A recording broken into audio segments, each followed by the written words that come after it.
Hi, Ryan Cazavan, business rep in northwestern Minnesota.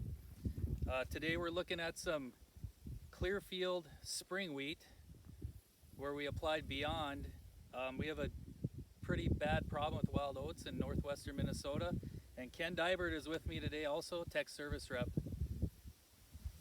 Yep. So what we did here, guys, per Ryan's comment, is if you think about Beyond, or another name for it, Raptor herbicide, this herbicide's been around for a number of years. We've applied it in both soybeans and dry beans in this geography, for example, and it typically does a very good job on both grasses and broadleaf weeds if they're not group 2 resistant, or also known as ALS resistance. And as Ryan mentioned, and we've got a couple plants that we're going to show you here today, this was really large wild oat when this was treated with Beyond herbicide in Clearfield spring wheat is what we're looking at here. And you can see it did a really good job of especially taking out the growing points on each one of these tillers. You can see the newest leaf is dead and brown. There's still some green tissue here, but we expect these plants to continue to go backwards and eventually be fully controlled with Beyond herbicide.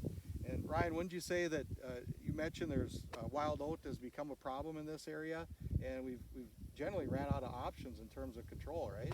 Well, we've been on this field a number of years now trying different options for wild oat control, and it's resistant to Axial, it's resistant to Everest, and this was our last option besides attempting at using some Fargo.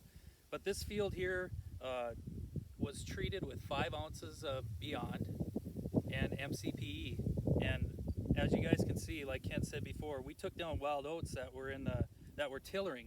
I would say that they were in the foot tall range. Obviously that's not the wild oats we should be targeting, but under the circumstances this year with all the rainfall, we weren't able to get into some of these fields timely, and it's still extremely effective. So I think going forward, this is going to be a great tool for these fields that we're struggling to control oats with. Ryan, maybe point out just right at on the ground here, and you guys take a look at some of these plants up close, but look at the control that we have on some of these plants. And as you can see here, we have a small skip in the field where it's exposed to a lot of sunlight, and we had very good control of the wild oat with the Beyond herbicide treatment. And I would say this was probably better than we initially expected, and but just goes to show that this can certainly be a viable option and an effective tool moving forward in spring wheat.